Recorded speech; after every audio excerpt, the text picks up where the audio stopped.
Assalomu alaykum. Efirda huquqshunos kundaligi ko'rsatuvi. Ko'rsatuvimizning bugungi mehmoni Toshkent davlat yuridik universiteti Ma'naviyat va ma'rifat markazi direktori Sherzod Po'latov. Assalomu alaykum. Assalomu alaykum. Avvalo sizni ko'rsatuvimizda ko'rib turganimizdan xursandmiz. Rahmat. Ma'naviyat va ma'rifat markazi bu bir oddiy qilib aytganda talabalar bilan eng ko'p ishlaydigan aytaylik tuzilma hisoblanadi. Shunday. Keling, birinchi shuni aytsangizki, mana shu Toshkent davlat yuridik universitetida talabalarni qo'llab-quvvatlashga qaratilgan qanday moddiy va ma'naviy instrumentlar mavjud? Rahmat. Taklif uchun avvalambor minnatdorchilik bildiraman. Yaxshi loyihani yo'lga qo'ygansizlar, kuzatamiz. Talabalarimiz uchun, umuman yoshlar uchun foydali bo'lgan bir media olamidagi bir kontent yaratyapsizlar. Bu uchun minnatdorchilik bildiraman. Va endi mana bizning yo'nalishda aynan Toshkent davlat yuridik universitetida yoshlar bilan ishlash va ma'naviyat ma'rifat shu ma'naviy ma'rifiy ishlar yo'nalishida, demak, savolingiz bo'yicha yoshlarni qo'llab-quvvatlash bo'yicha universitetimizda qanday shu faoliyat yo'lga qo'yilgan. Bizni markaz bevosita shu yoshlarni qo'llab-quvvatlash bilan shug'ullangani sababli bu vazifa bizni vazifamiz bo'lib hisoblanadi va Toshkent davlat yuridik universitetida bugungi kunda mana umuman yoshlarga, davlatimizda yoshlarga berilayotgan imkoniyatlar, yoshlarni qo'llab-quvvatlash va shu yoshlarga oid davlat siyosatini amalga oshirish borasida bir qator, bu hammamizga sir emas, ijobiy harakatlar yurtboshimiz boshchiliklarida amaliy harakatlar yo'lga qo'yilgan va buni Toshkent davlat yuridik universitetida amalga oshirish borasida ham tizimli ishlar amalga oshiriladi. Universitet rahbariyati, umuman universitet tizimidagi, tuzilmasidagi yuqori turuvchi organlar va yoshlarni qo'llab-quvvatlashga tayyor. Rahbariyatimiz ham yoshlarni qo'llab-quvvatlashga tayyor. Endi mana rag'bat haqida gapiradigan bo'lsak, imkoniyat haqida gapiradigan bo'lsak, bu 3 ta yo'nalishda amalga oshiriladi universitetda bizda. Toshkent davlat yuridik universitetida bu birinchisi talabalar uchun turli stipendiya va grantlar ajratish orqali ularni qo'llab-quvvatlash. Turli tanlovlar, loyihalarda ularning ishtirokini ta'minlab, ixtiyorini namoyon qilish oqibatida beradigan rag'batimiz bu ikkinchisi va uchinchisi ularni moddiy qo'llab-quvvatlash.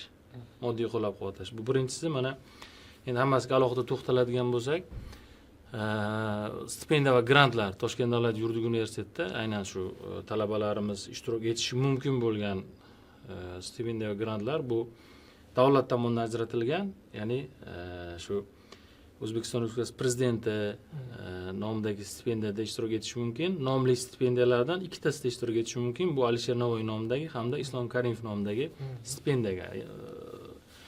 Prezident stipendiyasidan bitta kvotamiz bor. Alisher Navoiy nomidagi stipendiyamizda esa 4 ta kvota ajratilgan. Bizni talabalarimiz bugungi kunda ishtirok etib qo'lga kiritishyapti va Islom Karimov nomidagi stipendiyaga bitta kvota ajratilgan. Talabalarimiz ishtirok etib kelishmoqda. Bu davlat tomonidan ajratilgan stipendiyalar. Shu bilan birgalikda mana universitetni tashkil etish bilan bog'liq farmonlardan, shu yoshlarni qo'llab-quvvatlash borasidagi siyosatdan kelib chiqqan holda biz o'zimizni talabalarimizni qo'llab-quvvatlash uchun turli stipendiya va grantlar joriy qilganmiz. Bu birinchisi Toshkent davlat yuridik universiteti stipendiyasi, Toshkent davlat yuridik universiteti granti.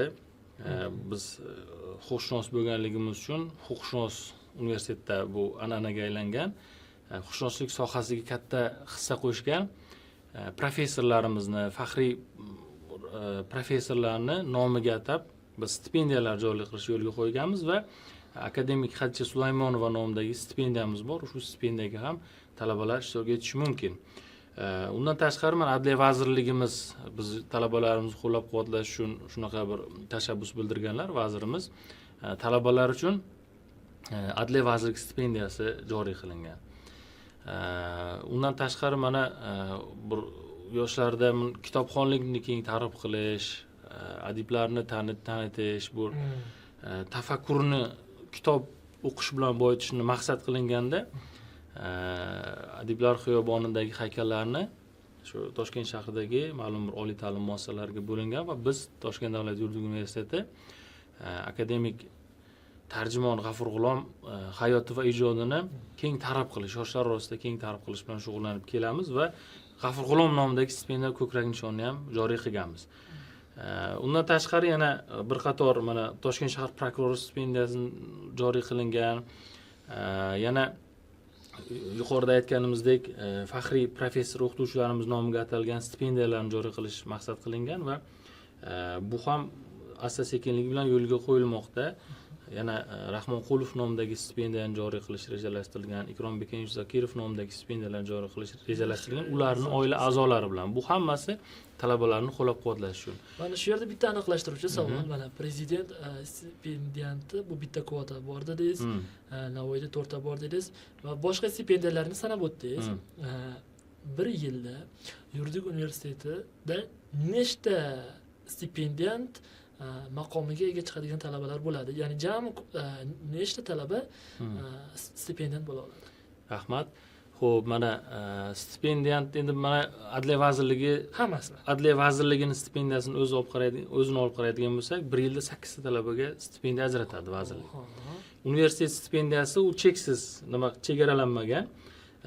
O'sha belgilangan mezonlarni ishlab chiqqanmiz. Shu belgilangan mezonlarni mos keladigan bo'lsa, universitet rahbariyati u 20 tami, 30 tami, 40 tami talabaga stipendiya berishga tayyor. Faqat shu mezonlarga javob bersa, sizlarda statistika bor, yiliga bir 100 nafar talaba stipendiyant bo'la oladimi?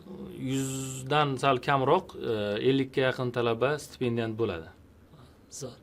Keling, mana shu vazirlik va universitet stipendiyalarini miqdori ham qiziq. Miqdori, ha. Xo'p, mana endi prezident stipendiyasini qo'lga kiritadigan bo'lsa, bu 3 milliondan ortiq har oy 10 oy davomida oladi. Ketma-ketlikda. Nomli stipendiyalar endi Islom Karimov va Navoiy nomidagi stipendiyalarning miqdori 2,5 million. Nimadan har oy 10 oy davomida talabaga to'lab boriladi. Endi bu kontraktda o'qiydigan talaba bo'ladigan bo'lsa, 10 oy davomida 25 millionni o'zini kontraktini bemalol faolligi asosida o'ziga ham qoladi. O'ziga ham qoladi. Qoplayapti. Albatta, endi buni keyingi rag'batlari ham bor. Bu o'zingiz ham stipendiyantsiz, buni yaxshi bilasiz. Magistratura bosqichiga imtiyozli davlat granti asosida qabul qilinishi, o'qishi. Bu ham bir katta imkoniyat. Mana shunaqa nimalarimiz bor. Bitta rag'batni aytdik, universitet stipendiya grantlarini aytdik. Ikkinchisi bizda talabalarni faolligini rag'batlantirish bor. Vazirlar Mahkamasining 2020-yil 31-yanvardagi 59-son qarori bor. Shu qaror bilan shu talabalarni ijtimoiy faol bo'lsa rag'batlantir degan masala bor. Hamda unga moddiy yordam ber degan masalalar kiritilgan. Bu ruxsat berilgan va endi bu barcha oliy ta'lim muassasalarida ham bor. Bu qaror bilan hammaga ruxsat berilgan. Endi qanchalik ishlatish, qanday ishlatish, endi moliyaviy barqaror oliy ta'lim muassasalari bor. Yuridik universitetda?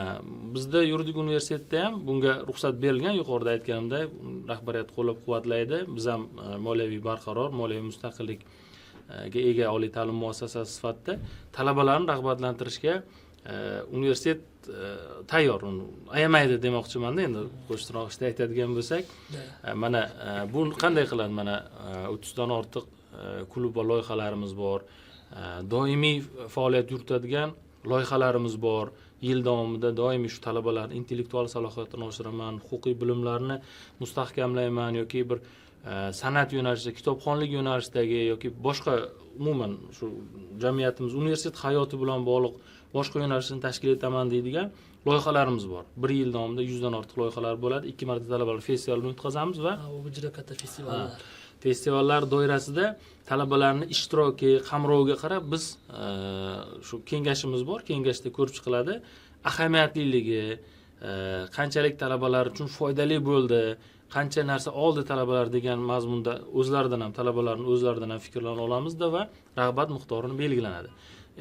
Ba'zi stipendiyani 10 baravarigacha bir talabaga rag'bat berishimiz mumkin.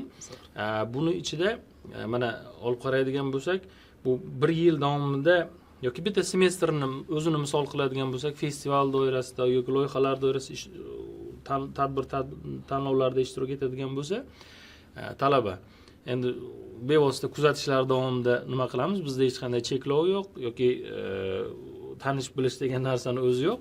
xohlagan talaba o'zini iqtidorini ko'rsatadi, baholaydi, baholovchi ham o'zini talabalar, koordinatorlar ham o'zlaridan talabalarni.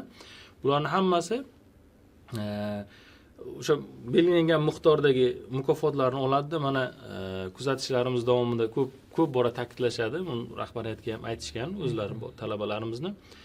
Kontraktini to'layotgan shu rag'batlarning orqasidan, o'zini iqtidorini ko'rsatish orqasidan nimani kontraktini to'layotgan uydagilarga bir sovg'a olib borib ota-onasiga rahmat aytadigan talabalarimiz ham bor. Mana shu darajada imkoniyat yaratilgan bizda 1 yil davomida endi mayli agar nima qarshiligingiz bo'lmasa, men miqdorini ham aytadigan bo'lsam, 500 milliondan ortiq so'm mablag'ni talabalarni rag'batlantirishga yo'naltiramiz. 1 yil davomida. Bu o'sha stipendiya ajratishimiz yoki mana tanlovlarda ishtirok etishi, hozir yana 3-yo'nalishni aytaman. Moddiy yordam ajratish masalalarida ham mana shunaqa masalalarimiz bor. 1,5 milliard zo'r. 1,5 milliard bu faqat rag'bat va moddiy yordam uchun. Undan tashqari tashkiliy tadbirlar shunaqa. Bundan tashqari masalalar mana shunaqa imkoniyat yaratilgan. Yoshlarimizga bu rag'batlar nima uchun kerak? To'g'ri, ko'p muhokamalar bo'ladi, boshqalar bo'ladi. Shu rag'bat kerakmi yoki moddiy yordam kerakmi bularga degan masalalar ko'p bo'ladi. Endi bundan olib qaraganda rag'bat buni qo'llab-quvvatlanishini ko'rsa, talaba harakati ham sal yaxshi bo'ladi. O'qishga bo'lgan, to'g'ri, o'qishimiz tartibga solingan hamma narsasi. Lekin yanada ozgincha rag'bat beradigan bo'lsak, ularni moddiy qo'llab-quvvatlasak, iqtidorini qo'llab-quvvatlasak, talabada motivatsiyasi oshadi va loyihalar umuman yangi sifat bosqichi chiqadi. Shunday. Men ochiq o'zim ham kuzataman, markaz faoliyatini ochiq o'zim ham kuzataman. Shu universitetda bor loyihalar tan olish kerak, uncha oliygohlarda yo'q. Rahmat, shunday. Mana hozir klublar bor sizlarda, markaz huzurida. Hozir shu haqida ham savol bermoqchiman. Bir qancha oliygohlarda mana shu talabalarni bir jamoaviy to'playdigan bir platformalar, ularni bir g'oya atrofida birlashtiradigan klublar ayrimlarda kam, yana ayrimlarda aniq kuzatishlarga egamiz yo'q. Keling, mana shu klublar haqida, ularning yo'nalishi, kesimi qanaqa? Adashmasam bu klublarning hammasi ma'naviyat va ma'rifat markazi huzurida. Shunday. Rahmat. Men agar yo'q demasangiz, qarshi bo'lmasangiz, boyagi 3-yo'nalishim sal qolib ketdi. Shuni bir ko'p emas, ko'p bo'lmagan nimada aytaman-da.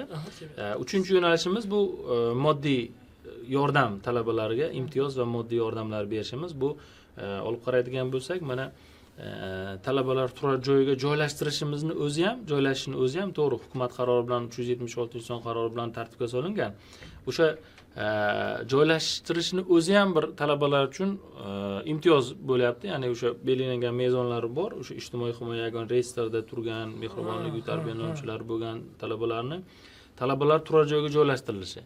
Bu ham albatta ijtimoiy adolat prinsiplariga amal qilgan holda amalga oshirilyapti. O'zi platformaga joylashtiradi, elektron tarzda joylashtiradi va nima berilgan, agar shu belgilangan hujjatlarni ko'rgan holda platformaga avtomatik tarzda nimaga joylashadi, talabalar turar joyiga joylashadi. Bu ham ijtimoiy adolat.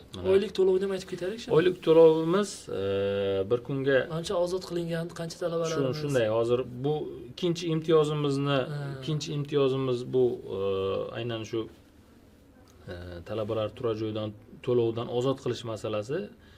300 ming so'm bizda bir oyda belgilangan nimamiz. 300 ming so'm sifatida belgilangan. Bu 10 oy davomida 3 million so'm miqdorini tashkil etadi.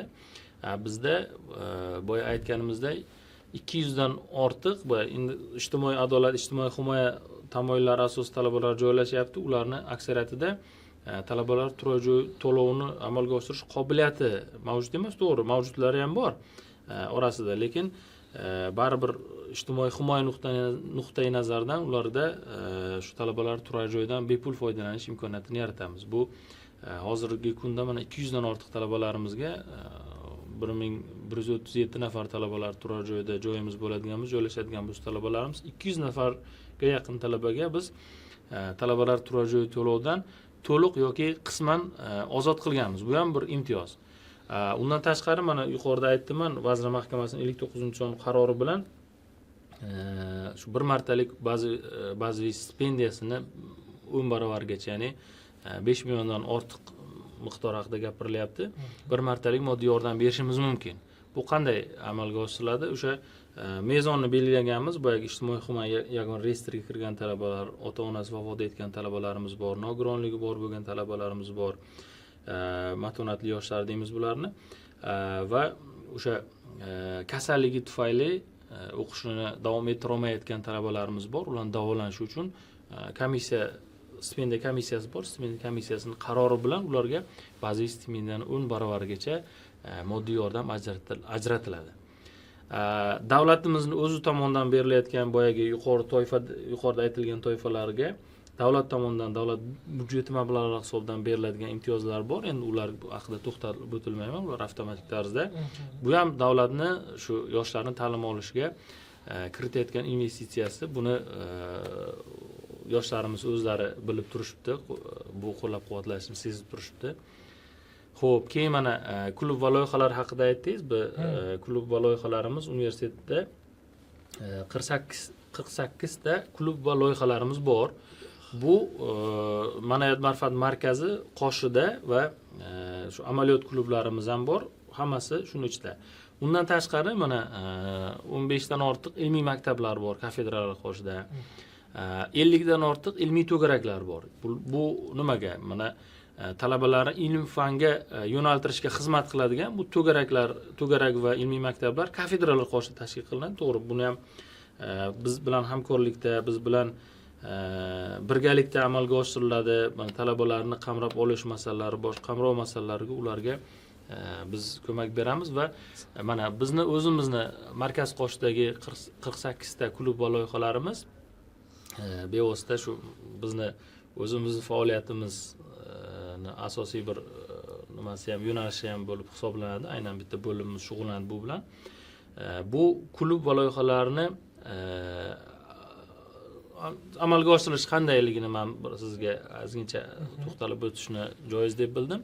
Bu mana qanday shakllanish tarixiga qaraydigan bo'lsak ham, talabalarni o'zidan biz shunaqa bir e'lon berib, nima xohlaysan yoki nima bo'lish talabalar uchun universitetda qanday loyiha bo'lishini yoki qanday klub faoliyat yuritishni xohlaysan degan mazmunda bir so'rovnoma o'tkazganmiz, tanlov o'tkazganmiz va talabalarning o'zidan taklif kelib tushgan bu amalga oshirish mexanizmini o'rganganmiz. Komissiya tarkibida, rahbariyat tarkibida buni ko'rib chiqqanimizda eng foydalilarini amalga oshirganmiz. Buni amalga oshiradigan ham talabalarning o'zi. Koordinatorlar bor, gruppasi bor. Har bitta klubda 20 dan 30 dan ortiq ishini yuritadigan nimalari bor. Koordinatorlar bor. Bosh koordinatori, yordamchi koordinatorlari, umuman faollari bor. O'shalar orqali amalga oshiriladi. Bu loyihalarni, klub va loyihalarimizni biz huquqiy va nimaga ta'limga ko'maklashuvchi yo'nalishga bo'lganmiz. Huquqiy loyihalar bu asosan mana egallayotgan bilimini, shu nazariy bilimini amaliyot bilan mustahkamlashga xizmat qiladi. Bu juda ham qiziqishi yuqori talabalarimizda. Mana sud kort deymiz, namunaviy sud prosesslari tanlovlari, ZUKO yurist, intellektual tanlovlarimiz bor yoki qomus intellektual tanlovlari. U doirasidagi bir 15 ta loyihalarimiz bor. Shu ham huquqiy bilimini hamda intellektini oshiradigan loyihalarimiz bor. Unga ham qiziqish juda yuqori. Mana 1 yillik tahlilni olib qaraydigan bo'lsak, 60-70% talabalar u yoki bu loyihalarda ishtirok etib, bevosita ishtirok etib, o'zini bilimini oshiradi, ko'nikmasini oshiradi. Undan tashqari mana bizda kitobxonlikni keng ta'rif qiluvchi, sport sog'lomlashtirish yo'nalishidagi to'garaklarimiz bor va ma'naviy ma'rifiy yo'nalishdagi loyiha va klublarimiz bor. Bunda ham qiziqadigan, mana endi talabalarni agar nimaga olib qaraydigan bo'lsak, huquqshunoslikka qiziqadigan alohida toifaga nima qilingan, toifa desak ham bo'lmaydi. Qiziqishi shunga yetaklaydi-da uni. Bunda ham albatta ba'zi mana huquqshunoslikda ishtirok etayotgan yoki boshqa kitobxonlikda ham, sportga ham yoki ma'naviy ma'rifiyda ham ishtirok etish mumkin. Bu cheklov yo'q. Bu loyihada ishtirok etding, bunisida ishtirok eta olmaysan degan cheklov yo'q. Bunda ham yil davomida 60-70% talabalarimiz ishtirok etib keladi. Shunaqa. Mana hozir 60-70% deyapsiz. Endi ta'lim olish shakllari mana faqat kunduzgi emas, o'z xabaringiz bor. Demoqchimanki, mana shu markazi turli tadbirlari, loyihalariga aytaylik kechki, sirtqi yoki masofaviy ta'lim shakllarida o'qiyotgan talabalar qanchalik jalb qilinyapti? Rahmat. Endi mana sirtqi va masofaviy ta'limda tahsil oladigan talabalarimiz bor bizda. Endi ular ma'lum bir semestr davomida bir oy bizni universitetda bo'ladi. O'sha paytlar ular uchun endi ularni viloyatdan kelib boshqa ta'lim olish vaqtidan boshqa paytlarda ularni ish bilan mashg'ul bo'ladigani bor, mehnat faoliyatini olib boradigani bor yoki bir boshqa tashkiliy masalalar bilan viloyatda yuradiganlar bor. Endi ular faqat Toshkent shahriga kelgan payti o'qish davrida ular uchun turli tanlovlar, sport musobaqalari tashkil etamiz, lekin mana biz o'quv yili boshlangan paytda ham deylik mana kunduzgi shakldagi, ham sirtqi shakldagi, ham masofaviy shakldagi talabalar uchun tanishtiruv haftaliklarini tashkil etamiz va hamma nima loyihalarimiz bor, qanday stipendiya, grantlarimiz bor, hammasi bo'yicha ularga ma'lumot beramiz. Cheklamaganmiz, san sirt qilsan yo san masofaviyda o'qiysan degan masalamiz yo'q. Ular uchun onlayn tanlovlar ham ba'zan tashkil qilib turamiz, to'g'ri. Mana kelib biladigan imkoniyati bor yoki Toshkent shahrida mehnat faoliyatini olib borayotgan talabalar bevosita kelib ishtirok etib yuribdi. Bizni loyihalarimizda ham kelib doimiy yurganlari ham bor. Hech qanday cheklov yo'q. Ular ham xuddi kunduzgi ta'lim shaklida o'qiydigan talabalarda bevosita kelib loyihalarimizda ishtirok etishi mumkin. Ya'ni o'sha talabalar mana ikkita katta festivalimiz bor. O'sha tadbirlarda ishtirok eta oladi. Albatta. Xohlasa. Albatta. Yana bitta aniqlashtiruvchi savol beray, mana pulli tanlovlar bor. Kim ular ishtirok etsa bo'ladi? Hammasi ishtirok etsa bo'ladi. Hech qanday cheklov yo'q. Pulli tanlov bo'ladimi? Hammasi uchun ochiq. Kelib ishtirok etayotganlar bor, yutayotganlari bor. Mana biz endi ochiq e'lon qilamiz talabalarga. Nima loyiha, nima tanlov bo'layotganligi doimiy xabardor bo'lib turadi o'sha universitet saytidan yoki ijtimoiy tarmoqlardagi sahifalarimizdan bevosita xabardor bo'lib, hech kimda cheklov yo'q. Bizda dekanatlarimiz bu borada faol. Mana bo'layotgan loyihalarni talabalarga yetkazishadi. Mana shunaqa tanlov bo'lyapti. Mana shu tanlovda ishtirok etishing mumkin degan mazmundagi bizni e'lonlarimizni yoki bizni xabarlarimizni ularga yetkazib, xabardor qilib, bevosita shuni orqasidan ixtiyoriy ishtirok etyapti. Hech kimga majburlab ishtirok etish masalasi yo'q. Ana endi talabalarni aytaylik ma'naviy salohiyatini, ma'rifiy bilim ko'nikmalarini oshiradigan talabalar teatr studiyasi haqida savol bermoqchiman. Men ochig'ini aytaman, mana shu zalda talabalar qo'yib beradigan o'sha teatr sahna ko'rishlari bir qanchasiga o'zim ham tushib kirganman. Keling bir o'sha teatr haqida bir ozgina gapirib bersangiz, nimaga buni bugun prezidentimizdan boshlab targ'iboti juda keng ko'lamda ketyapti. O'sha Behbudiy bobomizning mashhur gapi, teatr bu ibratxona degan. Keyin bugun mana shu yuridik universiteti talabalarini talqinida teatr bugun qanday yo'lga qo'yildi, o'zi nimalar qilinyapti bu borada? Rahmat. Xo'p, to'g'ri ta'kidladingiz. Mana teatrni umuman san'atni inson tarbiyasidagi ahamiyati, umuman teatrni olib qaraydigan bo'lsak ham, buni inson tarbiyasidagi ahamiyati juda yuqori. Bu yurtboshimizni o'zlari bir necha bor ta'kidlaganlar, mana ma'naviyat sohasi vakillari bilan uchrashgan paytda ham shu teatrlarni, kino san'atini, umuman san'atni rivojlantirishga alohida e'tibor qaratyaptilar va bu borada mana bizda ham to'g'ri ta'kidladingiz, yaxshi yo'lga qo'yilgan. Biz nom qo'yganmiz, Usul Art degan, ya'ni Toshkent davlat yuridik universitetini teatr studiyasini shunaqa nomlaganmiz. Bor mana yuqorida aytilyapti, mana men aytgan hamma yo'nalishlarimiz bu talabalarning iqtidorini namoyon qilishga, ularni qo'llab-quvvatlashga harakat qilinadi-da. Faqat huquqshunoslar huquqshunoslikka qiziqadigan talabalar emas, boshqa san'at sohasiga qiziqadigan, kitobxonlik sohasiga qiziqadigan talabalar ham bor deb ta'kidladim. Shularning orasida mana teatrga qiziqadigan, sahnada o'zini ko'rsata oladigan talabalar bor. Bizda aynan shu yo'nalishda san'at madaniyat institutini tamomlagan xodimlarimiz bor. Aynan shu talabalarni san'atga qiziqtiradigan yoki qiziqishi bor talabalarga yo'nalish beradigan xodimlarimiz bor va shulardan iborat bitta komanda qilingan, jamoa qilingan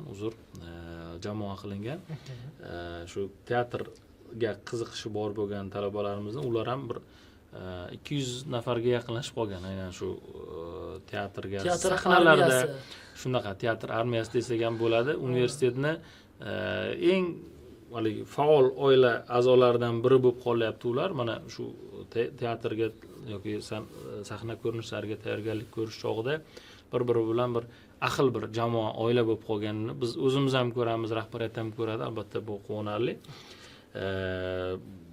Bir qator sahna asarlarini sahnalashtirishyapti. Ular aytganingizdek, mana ko'rib, o'zimiz ham ko'rib, ba'zan ko'zimizga yosh keladigan joylari ham bor. Haligi insonni yuragini junbushga soladigan talaba xushnos bo'lib turib shu narsani amalga oshirayotganiga o'zimiz ham ba'zan teatr aktyorlari kelib o'zlari shunday nima deyapti-da? Ko'p festivallar o'tkazamiz. Festivallarda teatr aktyor aktrisalarini, san'at sohasi vakillarini taklif qilamiz. Ular hakamlik qilishadi. Oxirida hammasi bir yaxshi ijobiy fikr bilan ketishadi va bizga aytishadi, agar shular huquqshunoslik yo'nalishida o'zini agar kasbini egallay olmasa, kesin biz sahnamizni bo'shatib beramiz, biz tayyormiz. Hattoki professional teatr aktyor aktrisalardan yaxshi o'ynashyapti deb o'zlari ham e'tirof etib ketishadi. Bu ham albatta talabalarimiz shu sohaga bo'lgan qiziqishi. Ular ham o'qishadi, o'qishni ham eplashadi. Mana o'qishidan ham hech muammosi yo'q. 4-5 baholariga o'qishadi, lekin bu yerda mana o'zini qiziqishini, o'zini bir hobbisini shu sahnada ko'rsatib namoyon etadi-da, boshqalarni ham bir xursand qiladi. Bularning imkoniyatidan mana davlat tadbirlari yoki universitetda davlat tadbirlari munosabati bilan universitet tashkil etiladigan bayram tadbirlarida foydalanamiz imkoniyatdan. Bu ham hammasi o'zimizdan. Bizni kuzatuvchilarimiz orasida mana yuridik universitetga kiraman degan yoki endigina universitet talabasi bo'lgan g'oyasi bor, loyihasi bor yoshlar bo'lishi mumkin. Men aytaman, mana shu kishini mahkam ushlanglar, chunki moliyaviy jihatdan ham yaxshigina rag'bat, qo'llab-quvvatlov jihatdan ham yetarli shart-sharoitlar borligini mana o'zingiz ham ko'rib turibsiz. Bemalol men o'ylayman, ma'naviyat va ma'rifat markaziga kelib o'zingiz guvohi ham bo'lishingiz mumkin. Bizni ko'rsatuvimizda yana bir turkuni bor, agar ruxsat bersangiz. Ya'ni har bitta ko'rsatuv mehmoni o'zidan keyingi mehmon kimligini bilmagan holda savol qoldiradi. Bizni ko'rsatuvimizda avvalgi mehmoni ommaviy huquq fakulteti dekani Shahzod Sabdullayev bo'lganlar va sizga quyidagicha savol qoldirganlar. Ma'lumki deganlar, huquqshunos bir qancha talablarga javob berish kerak. Mana shu keyingi mehmonni nazdida huquqshunos qanday talablarga javob berish kerak deb savol qoldirdilar. Rahmat. Yaxshi.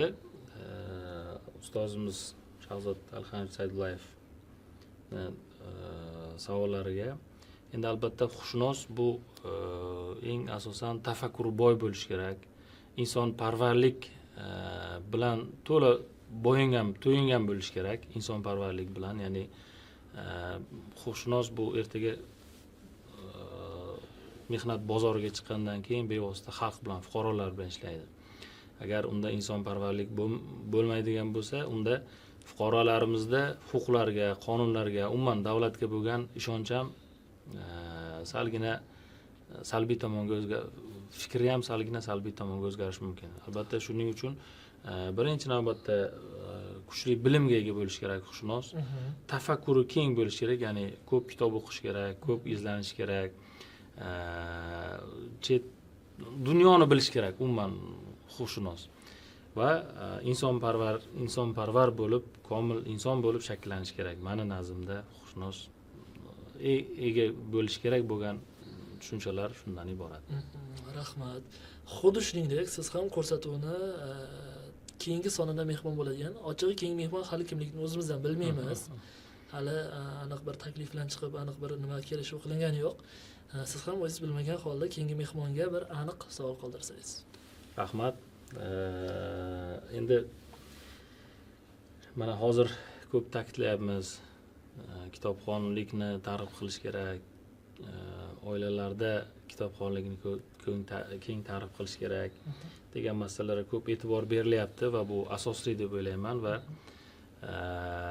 endi keladigan mehmonimizga mani o'zimni bir savolim, jamiyatda keng tafakkurli yoshlarni shakllantirishda oilada kitobxonlikning ahamiyati qanday bo'lishi kerak, kitob o'qishga bo'lgan qiziqish qanday bo'lishi kerak degan bir savolni yo'llamoqchiman.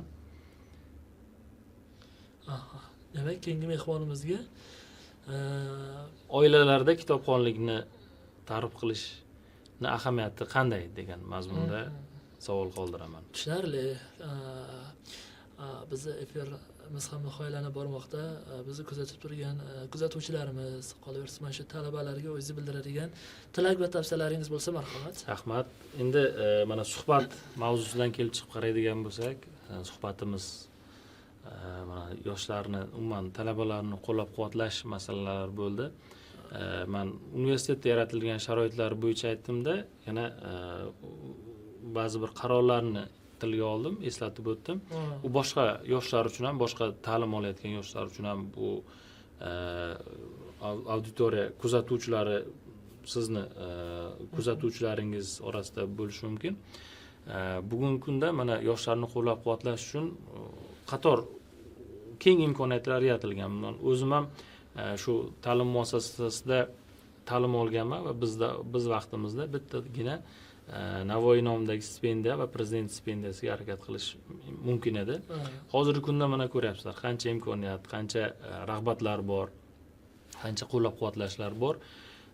Yaxshi o'qib, yaxshi izlanib, mana bu o'zingiz uchun ham foydali bo'ladi. Jamoat ishlarida ishtirok eting va albatta shu qo'llab-quvvatlashlarga siz ham ega bo'ling.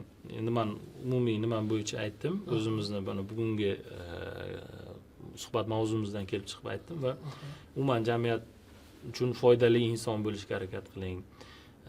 Jamiyatni bir o'zgartirishga qodir bo'ladigan inson bo'lib shakllanishga harakat qiling. Til o'rganing, kitob o'qing, tafakkuringizni boyiting va bu o'zingiz uchun juda foydali bo'ladi. Rahmat. Ko'rsatuvdagi ishtirok va bildirib o'tilgan fikr mulohazalar uchun yana bir bor o'z minnatdorchiligimni bildiraman. Rahmat sizga ham. Siz aziz kuzatuvchilarimiz bilan ko'rsatuvimizning keyingi sonlarida ko'rishguncha deya xayrlashib qolamiz. Sog', salomat bo'linglar.